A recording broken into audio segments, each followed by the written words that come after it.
என்ன எதிர்த்து கேள்வி கேட்டா கேஸ் போடுறாங்களா? என்னன்னு சிம்பிளா சொல்றேன். வீடியோ ஸ்கிப் பண்ணாம கடைசி வரைக்கும் பாருங்க. ரீசெண்டா தமிழ்நாட்டுல மாரிதாஸ்ன்னு சொல்லிட்டு ஒரு ரைட்டிங் யூடியூபரை அரெஸ்ட் பண்ணி ரிலீஸ் பண்ணியிருந்தாங்க.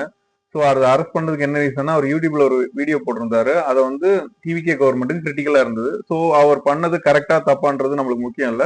ஸோ இதுல இருந்து எல்லா ரூலிங் பார்ட்டியும் ஒரு ட்ரெண்ட் யூஸ் பண்றாங்க. ஸோ அந்த ட்ரெண்ட் என்னன்னு இப்ப நம்ம அனலைஸ் பண்ணலாம். ஸோ நம்ம இந்திய அரசியல் அமைப்பு சட்டம் பாத்தீங்கன்னா ஆர்டிகல் 19(1)A பாத்தீங்கன்னா right to freedom of speech and expression ஒரு ஆர்டிகல் இருக்கு. அதுல இருந்து தான் நம்ம கருத்து சுதந்திரத்தை எடுத்துக்கிறோம்.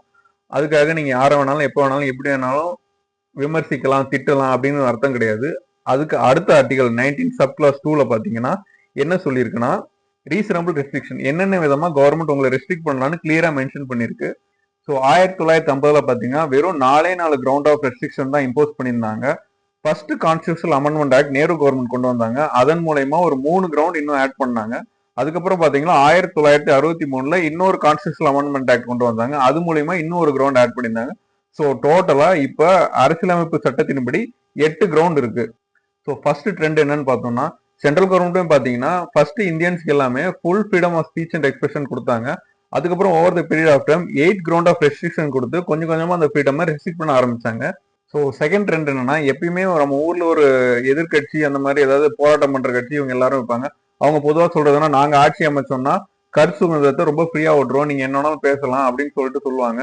அதுவே அப்படி சொன்ன பார்ட்டி ரூலிங் பார்ட்டி ஆனாங்கன்னா அவங்களை எதிர்த்து நீங்க ஒரு வீடியோ இல்ல பேசி பாருங்க, கண்டிப்பா உங்க மேல ஒரு கேஸ் போட்டு உங்களை எப்படி அமுக்கலான்னு தான் பார்ப்பாங்க. இது ஒரு ட்ரெண்ட் தான். So over the period of time தமிழ்நாட்டில் இந்த நிலைமை எவ்வளவு மோசமா இருக்குன்னா, இந்த மாதிரி வீடியோ போட்டவங்க மேலாம் குண்டாஸ் ஆக்ட் வரைக்கும் போட்டிருக்காங்க. இதை நம்ம ஹைகோர்ட் வேற இந்த மாதிரிலாம் பண்ணாதீங்கன்னு சொல்லிட்டு தமிழ்நாடு கவர்மெண்ட் நல்லா காட்டமா பேசியிருக்கு. ஸோ ரூலிங் பார்ட்டி இந்த டிசென்ட் அண்ட் கிரிட்டிசிசத்தை எப்படி எடுத்துக்கணும், ஒரு கன்ஸ்ட்ரக்டிவ் கிரிட்டிசிசமா எடுத்துக்கணும். அது மட்டும் இல்லாம சேஃப்டி வால் தேரின்னு சொல்லுவாங்க. மக்கள் மனதில் இருக்க குறையே இந்த மாதிரி வெளியில சொன்னாதான் நாட்டுக்கு நல்லது. இல்லைன்னா மக்கள் மனதிலே இருந்து புழுங்கி புழுங்கி அது வந்து பிற்காலத்துல ஒரு புரட்சியா வெடிக்க கூட வாய்ப்பு இருக்கு. ஸோ அப்புறம் இந்த அரெஸ்ட் பண்றதுனால என்ன ஆக போகுதுன்னு கேட்டீங்கன்னா, சில்லிங் எஃபெக்ட்னு சொல்லுவாங்க இங்கிலீஷ்ல. அதாவது ஒருத்தவங்களை இப்படி அரெஸ்ட் பண்ணணும்னா நாளைக்கு இந்த கவர்மெண்ட்டை எதிர்த்து பேசணும்னு நினைக்கிற எவனுமே பேச மாட்டான்.